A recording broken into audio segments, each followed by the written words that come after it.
भुला कोई ना रुका हम ही कुल गीत ना गाई बाप गीत लोग गीत गवावा ये भुला गुले के माइक चालू करे के हमके माइक चालू कर दो मास्टर वाह कोयल को बोल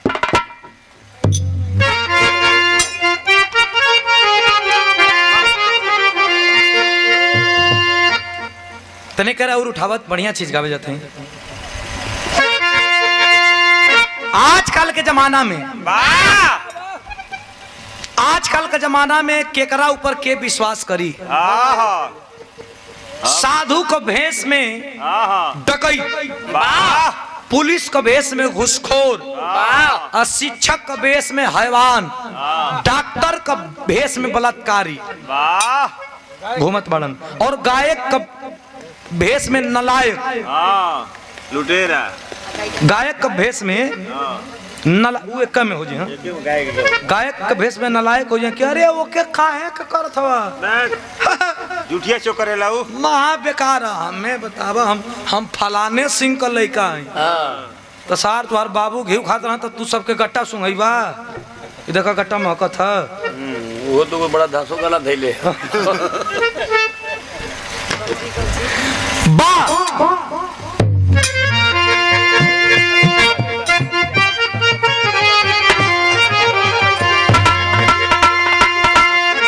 अरे कि कोयल के बोली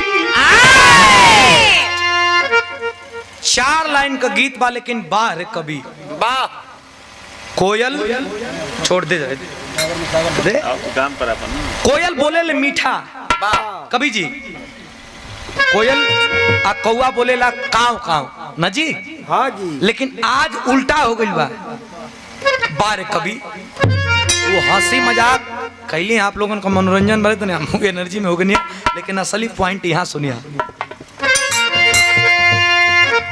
अरे कि कोयल के बोली बोलत बाटे कौआ जरूर कुछ बात बा आखिर काहे कौन मजबूरी आ गई कि अपन असली बोली छोड़ के कोयल को बोली नकली बोली लागल कोई मजबूरी तो रही होगी ना कभी लिखते हैं अरे कि कोयल के बोली बोलत बाटे कौआ जरूर कुछ बात बा अरे विचार करी रउआ जरूर कुछ बात बा बनी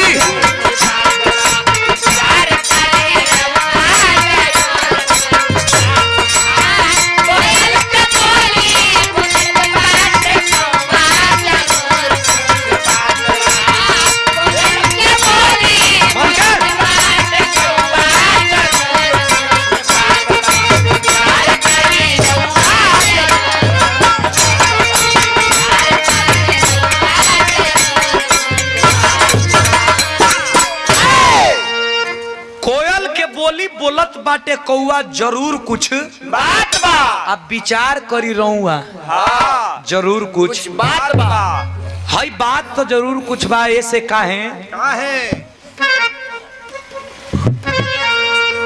बकुला लगा के बकुला का काम का होला सीधरी के खाइल दे सीधरी के खाला वो मांसाहारी हो जाला तोरे और ढेर सिधरी के खावला और समारा भाई देखा अपने छिटका दूसरे और आप लोग मत बेगा लोगन हमन का पार्टी बड़ा शुद्ध शाकाहारी एक लाइन जो मांस खाता है वो मांसाहारी बकुला मांस खाता लेकिन बकुला करत का बा अरे बकुला लगा के आज बकुला लगा के घूमत बाटे चंदन बकुला लगा के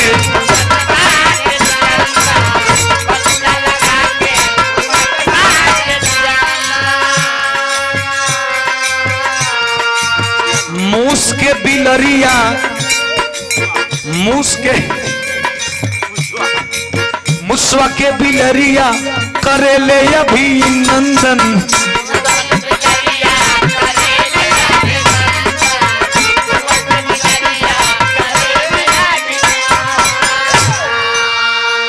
बकुला लगा के घूमत बाटे चंदन अब मुसावा के बिलरिया करेले अभिनंदन। अरे आई सरकार, जबकि मुस्क बिलार बनते नहीं करे कब बनबे ना करेला, लेकिन आज बनता ये कलयुग में बनता बोलावत ये बिलरिया। रे सरकार आई अरे रउआ ओहर बनी मुस्क बिलरिया करेले, मुसवा के बिलरिया करेले अभिनंदन। लेकिन अरे की बगावत बाबा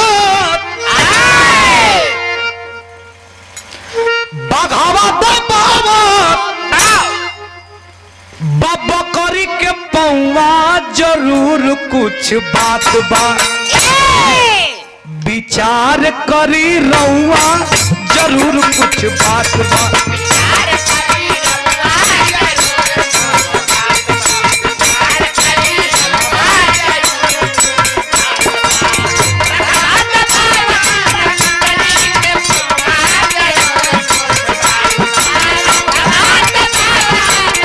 पकड़ी के पौवा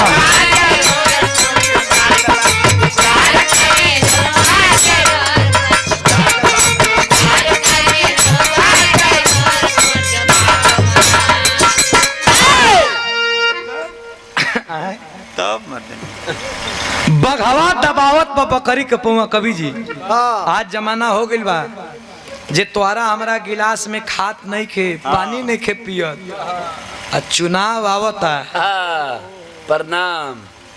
तो देखा था कि सबसे गरीब और सबसे दलित के ओकरा घरे जाके भोजन करके आ फोटो खिंचैला के बाद लोग कहता ये मदे असली नेता ही न बा। देखा गली नली देखा गली नली गरीब घरे जाके बेचारा खात बा। देखा एक मड़ई उठाओ नहीं चिन्हेला। हाँ ई ना चिनेला। ई जमाना हो गइल बा कि ना हो गइल बा, इहे जी चीज देखे के बा। एक जमाना और आवत बा, एक जमाना और आइल बा। रबीना घूम घूम के कटलक, कटलस नहीं, घूम घूम के कटलक जे लोगवन के गाला।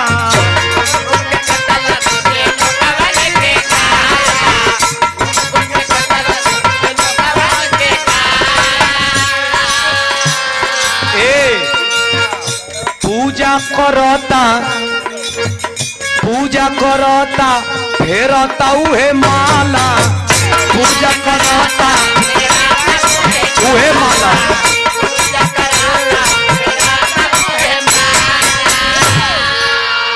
आज बाबा या पुजारी के बा जे असली पुजारी बा के दुनियादारी से मतलब नहीं खे। अच्छा पुजारी के बनावल है कि तू 10 गो राइफल लेके चली है, पुजारी के बनावल बा कि 10 गो गार्ड लेके चली है, पुजारी के बनावल बा कि तू एसीए में रही है। अरे पुजारी के असली संत के बनावल बा कि तू जन कल्याण खातिर तो के जंगल में पहाड़ में रहे के बा, तपस्या से अपने आप के संदेश देवे के बा। लेकिन आज पुजारी वो नहीं खा। आज पुजारी ये बाना जे मर्डर कैलस, 20 बरिस जेल में रहलस, बाहर आइल दाढ़ी बाहर बढ़ा ललस और ओके लोग बाबा बाबा कहे लागल। अब 5 साल के बाद वो चमत्कारी बाबा हो गए। आसाराम राम नहीं होगा। अच्छा आसाराम बापू जी के राष्ट्रपति राष्ट्रपिता महात्मा गांधी के बाद ये हिंदुस्तान में अगर किसी को बापू कहा गया तो आसाराम बापू को। भाई लेका करो ना भैया घूम घूम। ए भैया लड़का ढेर करो ना घूम घूम सारा। हाँ लड़के ना कराओ, कहा कि साइंस फेल है, दवा नहीं करना है, खाली ओम ओम बोल दो, दवा कोई भी प्रकार का कष्ट हो दूर हो जाएगा। वही जेलवा में कहता हमें सीना में बहुत दर्द है तो वो ओम काहे न कह के खत्म हो जाता भैया। दिखाओ सीना में दर्द है। राम रहीम तो वही है, घूम घूम के कटलख जे लोगवन के गाला। अब पूजा करता फेरता उहे माला। आज का होता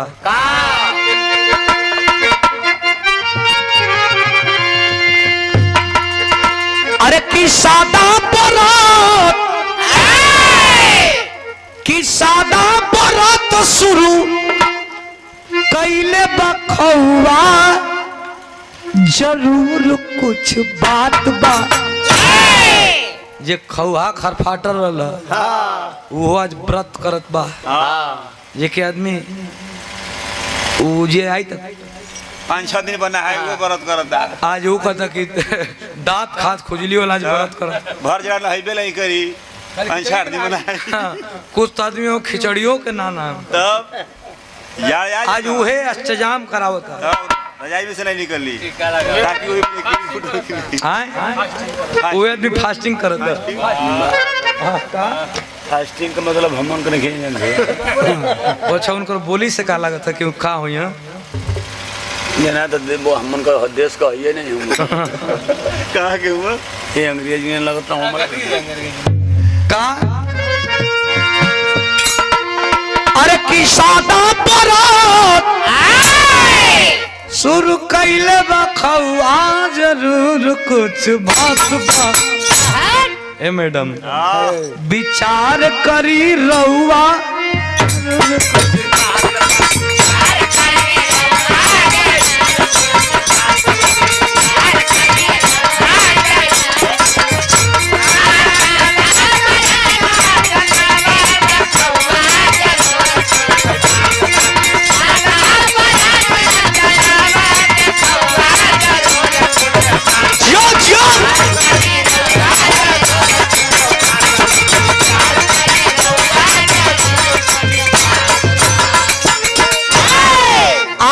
सबसे विकट और सबसे कठिन आज वर्तमान भारत की सबसे ज्वलंत और जटिल कोई मुद्दा है तो जो मैं बताने जा रहा हूं ये मुद्दा ये जो तू बात तुम्हारा दिमाग में चले तो तुम एगो मुद्दे होगा तुम एगो मुद्दे हो लेकिन सरकार में वाला तो आवाज ना उठाओ थी जा नहीं तो विपक्ष में रहता तो तू जो मुद्दा हो कि सरकार तुरंत आवाज उठावे के पड़ी।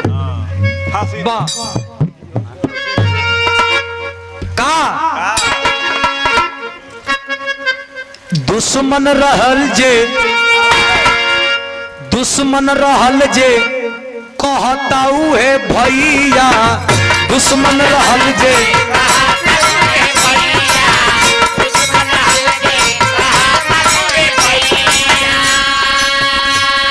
तो के मारे खातिर लखेदत रहे आज आखिर ओकर कौन मजबूरी बा क्या तो के भैया कहता कुछ न कुछ ओकर काम निकाले के तबे तो के भैया कहता नहीं तो के मारे दौड़त रहे आज तो के भैया कहता एकरा मतलब समझ ला दाल में काला नहीं खे पूरा दलिए करिया बा। हाँ दुश्मन रहल जे सम दोनों लोग पकड़िए दुश्मन रहल जे कहता है भैया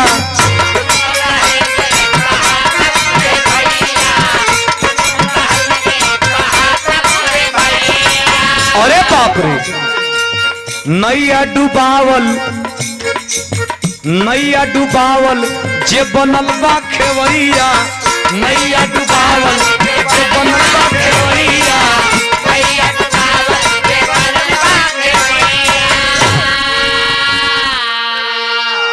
जे नाय डुबावल आज वे खेवैया बनल बा वही का नाव पर तू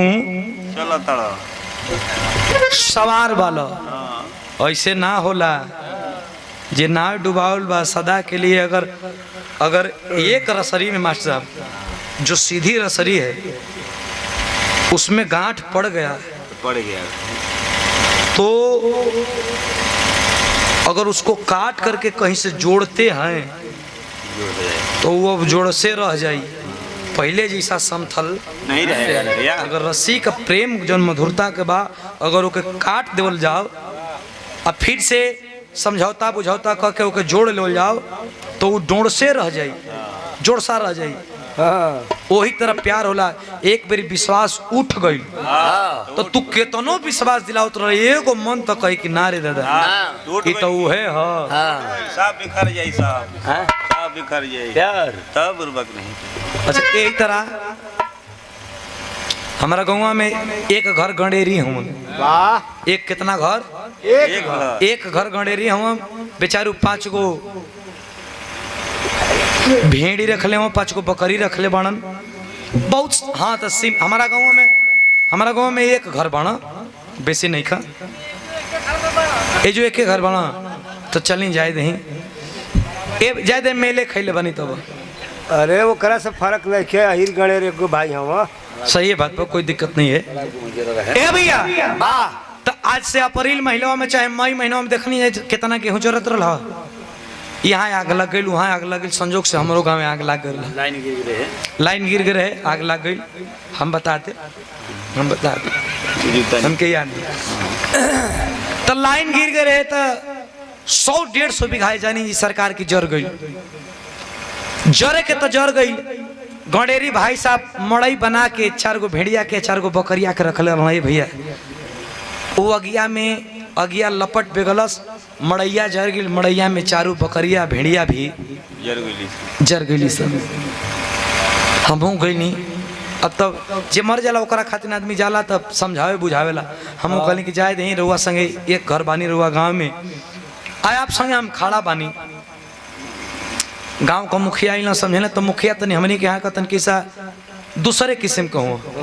कल ये गणेरी भाई तोहर बकरिया भेड़िया जर गली से तो कहो के बेगी न देब। अब देखो कहीं आग लगवा गुंडागान से का जी कहावत ये एकरा पर कहावत ये सुटेबल हो केहू को घर जरे। अच्छा तब बाहर मुखिया वैसन विचार ना होके के चाहिए, वैसन विचार ना होके के चाहिए। बताओ बेचारा का 4-5 गो बकरी भेड़ जर गई साहब मुखिया के कहता कि कहो बेगी न देब तो उससे बढ़िया बा कि हम यूपी से कुछ मंगवा देते ललका पनिया बेगी हम मत ओके बढ़िया भुजा गई वाली सन्नी में मरचा लगा के हमन का खींच दे के चिकना बना। ये मर्दे बेचारा गडेरी के आंख में आंसू आ गए कि बार प्रभु हमार धन जरल बा। आई इनके देखा दारू आ चिकना लौकता। अच्छा मनना कुलनाई जबरदस्ती जहाँ फेंकल सोजा से उठा के अजहार पूछ के खूब बढ़िया से और नमक मरचा लगा के नींबुआ लगा के भैया कुल बोतल लिया के पी गल। अब तो रोवत बा बेचारा गंडेरी। सवेरे प्रोग्राम में से हम गई निकल निका हो भैया देखिए गांव से बहरी कहीं बेच दिया कुल महके लगे सा। कल रो महके भर छोड़ ले कहाँ हूँ ले पड़ना सा वो गिधवा मैं खा गल सा। कहली का भइल कहला के रे भैया वो मुखिया सहित 5 गोरल सा खा गल सा। आ देखब प्रभु को कुदरत करिश्मा। ओही समय 5 भेड़िया बकरिया कहीं से आ गई से। संजोग ई रहे कि वो भेड़िया अगिया जब लागल तो एक ही रसरी में बांधल ऐसा रसरिया जरल और रसरिया का जलते खोला के दूसरा गांव में चल गई सा। अब 5 बकरिया मिल गई से भैया अवाक हो गया। लेकिन गौवा में का 5 गो कुकुर नहीं खस मिलत। उहे ना पता रहा उहे आज ले नहीं खस मिलत कहाँ अब पता नहीं वो खैलन जा कि का खैलन जा। लेकिन 5 कुकुर आज ले लौकल सा नहीं कुआरो ना लौकल सा। कुआरो में है गड़ लौकत समोसा लेकिन नहीं खा ई के हर वाला सा कि नदी में बहा गइल सा। उहे कुकुरन के खिचले रह जा तो भगवान देखे न कुल काजी